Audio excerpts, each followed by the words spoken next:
Tungod nga wara it mapakita nga papeles sa animal quarantine checkpoint sa Barangay Buang, Pandan, Antique, ginkumpiskar ka mga veterinary quarantine inspectors kang Office of the Provincial Veterinary ang 25 kilos nga raw meat it baboy kang nagligad nga Domingo it gabi, July 12 pasado alas 6 sang gabi. Diyan natabo sa Barangay Mag-aba samtang namutikan kang mga veterinary inspectors ang nagasundanay nga sarakyan nga may dara nga mga live nga mga baboy. Anda jagin papundo kagin tawagan ang Regional Mobile Police kagin paalisto ang border checkpoint na usisaan nga may dara sanda nga karne it baboy maluwas sa live nga mga baboy.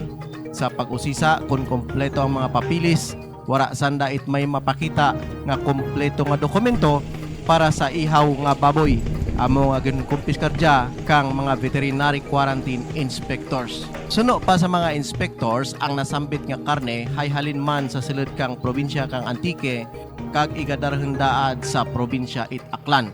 Suno sa kay Dr. Marco Rafael Ardamil kang Antique Provincial Veterinary Office, kung mag-transport kang live or raw meat dapat may dokumento gid kaparehas kang veterinary health certificate, livestock handler's permit kag transport carrier registration. Ako sa veterinary public health, no, I was called my attention sa border since my supposedly the actual violation kang alleged person nga to is actually ang violations sa Provincial Ordinance 242 na kung sa diin gina-control natin ang pagpagwa pasilid kang baboy in response kang African swine fever, no, which is among mga trending kadya nga hindi kita magpasilid pero kung makapagwa di man kita nakapigya kang baboy pagwa sa probinsya dapat may kaukulan nga mga documents. So sa atin sa Provincial Veterinary Office ang veterinary health certificate, no, which is apparently wara sa amo to nga alleged nga person. Then second, ang violation na is ang sarakyan nga gingamit wara ti it's a Rosco, no, pick up. Supposedly kung ikaw maga-transport kang baboy, kang buhing baboy or mga kasapatan, may livestock carrier permit, no, at same time handler's permit. So amura ang apparent nga violation nanda. And then upon investigation, no, nakita diyan nga may karne kang baboy. So this is separate nga case possible. This is the violation sa meat inspection code nga kung sa diin because we don't have a double A slaughterhouse sa Antique, ang tanan nga ihaw sa particular nga ihawan or slaughterhouse sa Cabanwa is only mabaligya kag ma-utilize within sa Banwa lang. So gindeclare na nga halin sa Kulasi, which is kaina kang aga ginatawagan ko ang meat inspector sa Kulasi Slaughterhouse, allegedly nga wara ti nag-agi nga pareho kadya nga ginpaihaw. Sa anda report ang ginpaihaw lang dito sa Kulasi, ang ginbaligya lang sa public market kang Kulasi. So gingamit nga alibay lang siguro nga halin sa Kulasi, or ang suspect naman is base napatay dia ang baboy nga dia kag ginihaw. So not only ang meat inspection code violation but the food safety act violation man, no, kay di hazardous dia sa makaon. So another kay ti bilog nga baboy, we are expecting gin-declare na more than 100 kilos. Then pag surrender only ang the left hind quarter and left man nga 4/4 kang baboy. So posible ano tawag ra, gintago o kun palusot, palusot, no, o kun gin surrender ang nabilin nga carcass. Then I coordinated sa National Meat Inspection Service sa Iloilo and they supported us, no. We have rights and grounds nga confiscate ang diyang nga carcass kay tungod gani supposedly kung alin sa Kulasi hindi dapat magagawa sa Kulasi, and they are attempting no nga i-deliver pa diya or madargan pa diya sa Aklan, which is ng Aklan have a separate executive order nga nagabawal magsulod kang baboy kananda, especially ang mga wala ti mga documents, no, but that's outside our jurisdiction. So ang himuon naman ika-dispose diya, no, para hindi man makuon nga kami i-deplian naman diya.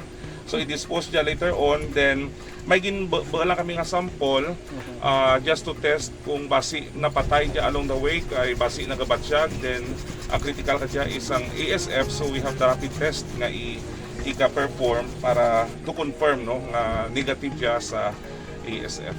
Saan most probably Doc makuha ang result? Once makaabot kami karon sa office, so just a matter of 1 hour lang man kara extraction kang dugo sa bone marrow, so hopefully maka-generate kang result. Pero wait, to clarify lang, Doc, hindi halin ang mga biyahero, ang baboy?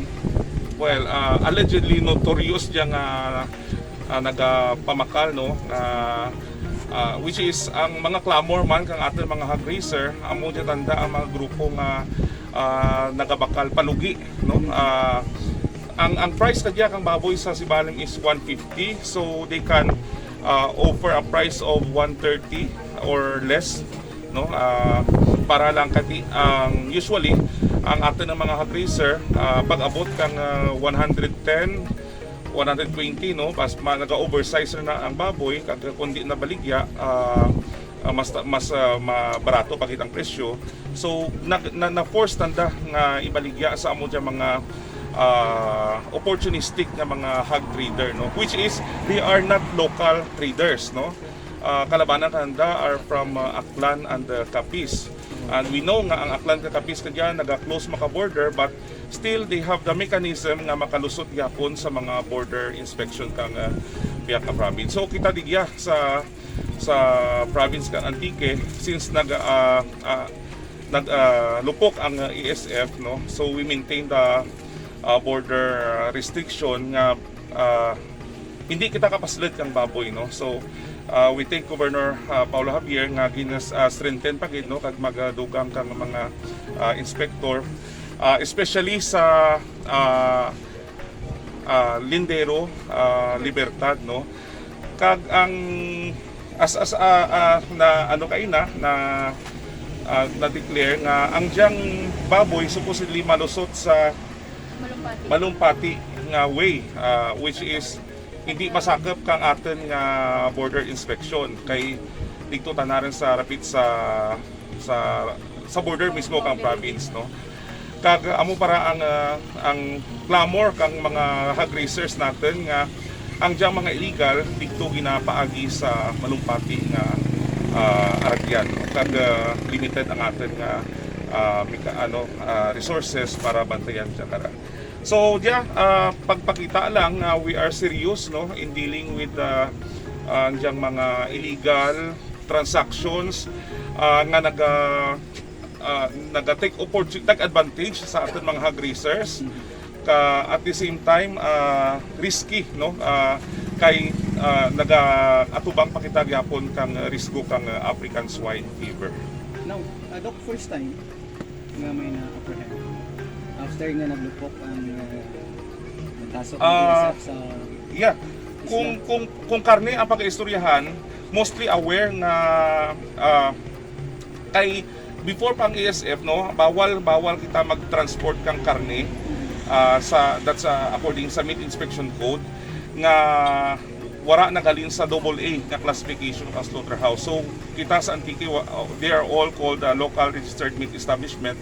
So within that town lang ang consumption. So lako mga client nagapamangkot kara sa Provet sa office nga kung mag-transport kang karne, so bawal, no, which is ang kalabanan tanang violation nga na record kang among opisina ang buhi nga baboy nga wala ki sakto nga papeles. Okay. Now, after ka dya, Doc, anong lauman naman natin sa Antique? Kaya may mga question ka, Doc, natin safe pa bala kita sa ESF? Any clarification? Yes, no. As of now, we are negative sa African swine fever, no. Kag ang we are enjoy sa kag aton mga hog raiser supposedly nga kita ang supplier, ang pinakarapit nga supplier kang baboy kung kinanglan kang Iloilo, Capiz kag Aklan, no. Kag may mga farm kita nga through the certificate of free status declared nga wala di ESF sa amura nga particular nga farm. Kag we encourage also ang mga municipal level sa mga municipal agriculture office nga mag-apply kang ginatawag nga RAS ASF or recognition of active surveillance for ASF nga collect kami randomly kang mga blood sample sa mga baboy sa Banwa. That's the process kang DA to declare nga authentic nga ang sangkabanwa is wala ti ASF, no. So sa kadya wala kita ti kaso kang or confirmed case kang ASF, but we encourage nga i-follow natin ang protocol kang DA to declare nga authentic nga wala gid man ti ASF dia sa atin mga banwa kag bilog nga probinsya. Dok, sa Radyo Kaimaw, Dok, si Kaimaw Jesser. Bali kung sa mga nagapamakal abi kang sa mga nagapamakal ka mga karne sa atin kadya nga mga tindahan, may mga palatandaan bala nga ang ginabaligya nga baboy or bisan pa sa beken sa public market kundi sa mga backyard lang balahalin. Ano ang mga palatandaan kang baboy nga diya nga karne na igo diya kang ASF nga virus? Okay. So kang kasagsagan kang or masang-masang kang ASF sa Antique, kag na-observe natin riyan ang sangkakarne nga although hindi confirmed pero we know nga ang lugar is halin sa ASF affected area. Klaro nga medyo malangsa. Second, ang visual nga makita natin is may mga nagalupok-lupok although kung kaisa medyo hindi sakto nga pag-slaughter, normally may nagalupok-lupok nga ugat sa muscle, no? Pero kung during ASF makita mo kita na karang apparent kid ang mga hemorrhages, then may mga suspect makita nga mga double dead, kung diin mapatay ron or matapatay kag hindi totally ma-bleeding, ma-bleed natin, no, mabalaan kang dugo, ang anang karne, no, medyo mapula kag ang very obvious gid na malangsa ang diyang mga karne. Okay. So amura ang kami sa Probet random inspection kami sa mga public market, wet market, kag amo mara ang palinton sa mga konsumidor kang karne kaya sa Antique. Samtang gindayaw man ni Governor Paulo Javier ang Office of the Provincial Veterinarian or PROVET kag ang andang mga border checkpoint personnel sa anang pagbisita sa Provincial Border Checkpoint sa Barangay Buang, Pandan, Antique kang naglikad nga adlaw July 13 pagkatapos kang madinalagan nga pagkadakop kang 25 kilos nga illegally transported pork products nga suno sa ana mabahal nga accomplishment kang probinsya sa padayon nga kampanya kontra sa African swine fever. Ana man ginhambal nga ang probinsya at Antique ang nagapabilin nga probinsya sa Panay Island nga may ASF Green Zone status tungod sa dedication, pagbantay kag teamwork kang mga PROVET personnel, law enforcement agencies kag checkpoint frontliners nga wara pahuway sa pagprotekta sa hog industry it probinsya. Ana man ginhambal nga tana nagadugang man it 5 pa ka mga personnel sa pagbulig bantay sa mga Northern Provincial Border Checkpoint.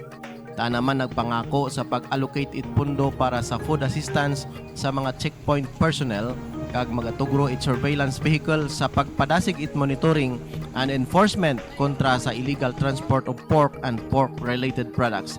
Tanaman personally nga nag-donate it darwa ka sako nga bugas kag cash incentives. Sa ana pag-istorya kay Station Manager Peter Edward Perez kang Radyo Kaimaw, bahol ang ana pasalamat kay Mayor Esto Perez Jr. sa pagsuporta sa Pandan Border Checkpoint kag sa pagprotekta kang Antique kontra ASF. Pero ang pagbantay para mangin ASF free status ang probinsya hay hirimuon kang tanan. Para sa Radyo Kaimaw, Kaimaw Jesser naga-report.